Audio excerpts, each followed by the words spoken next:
Muchos subestiman los peligros de la tabla Ouija, pero otros que han sufrido los efectos y las consecuencias de este juego, pues ahora toman más en serio el no jugar con cosas desconocidas, con cosas prohibidas.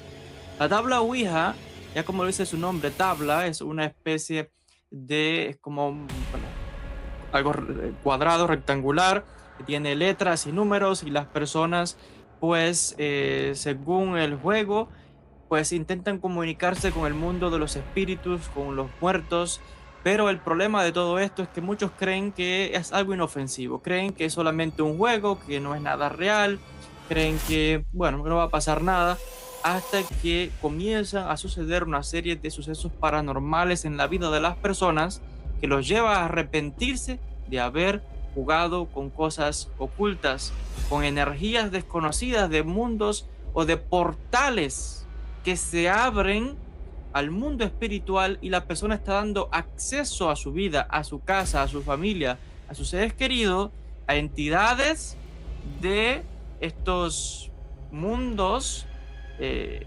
realmente dañan a la persona. Este tablero de la Ouija se vino a ser popular en el siglo XIX, cuando en el año 1890 un tal Elijah Bond y un tal Charles Kenneth de apellido, pues vinieron a patentar este juego que luego se comenzó a producir y a distribuir de forma masiva. Hasta el punto es que en cualquier biblioteca pública de los Estados Unidos, y hablo de mi propia experiencia, ¿no? Donde vivo en Estados Unidos, fácilmente que lo he visto, he ido a la biblioteca a estudiar, a las librerías públicas, por ejemplo, Barnes Noble, y te encuentras allí entre los juegos para los niños, qué sé yo, bueno, un tablero de la Ouija, cualquiera lo puede comprar. Y los peligros de la Ouija están, vuelvo a decir, en que la persona o quien sea que esté jugando está abriendo portales dimensionales, dando entrada a entidades y seres que muchas veces son directamente entidades demoníacas, espíritus malvados, porque no solamente la persona está intentando sí comunicarse con los muertos, con un familiar muerto, con alguien muerto, pero el problema es que cuando esos portales se abren, eso está dando acceso a todo tipo de entidad ahí.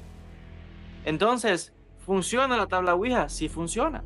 ¿Se puede comunicar con entidades y con energías del otro lado? Sí, cómo no, pero el problema es que tú no sabes con quién te estás comunicando. No sabes si esa entidad es buena o mala y los daños que te pueden causar. Hay muchísimas historias de casos donde las cosas han salido de control.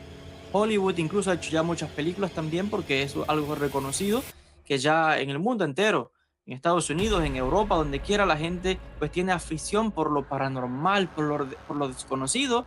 Y la tabla Ouija es uno de esos medios para comunicarse con estas entidades y estos seres. Pero les decía que también entran o se abren los portales para también la entrada de entidades demoníacas que luego atormentan a las personas, que luego hacen daño psicológico, físico también. Hay historias de casos que muestran de cómo muchas de estas entidades que pasan a nuestro mundo luego atormentan a esa persona cada día, a esa familia. Las personas no pueden dormir, están asustadas, paranoicas. Te encuentras que aparecen con magulladuras en el cuerpo, como con como, si, como garras que le hacen ensangrentadas en la piel de la persona, en las espaldas, en diferentes partes del cuerpo, en la cara incluso. La persona solamente siente como algo que le quema y se da cuenta de que ha sido atacada por una de estas entidades, que otra vez está abriendo entrada a energías, sí, es cierto, de almas desencarnadas, pero también en muchos casos de entidades malévolas directamente. Les voy a citar un caso directamente de que ocurrió precisamente en Estados Unidos y tengo aquí frente a mí la referencia donde en el año 1972 Jennifer Lynn Springman, una chica de 14 años que vivía en Illinois, aquí en Estados Unidos, jugó a la Ouija con una compañera de la escuela y lo primero que le preguntó a la tabla fue a qué edad iba a morir. La, dice el texto que la aguja, dice, dio como resultado el número 18. ¿A qué edad iba a morir? Preguntó ella. Resultado, indicó el número 18 y posteriormente apuntó las palabras asesinada y estrangulada.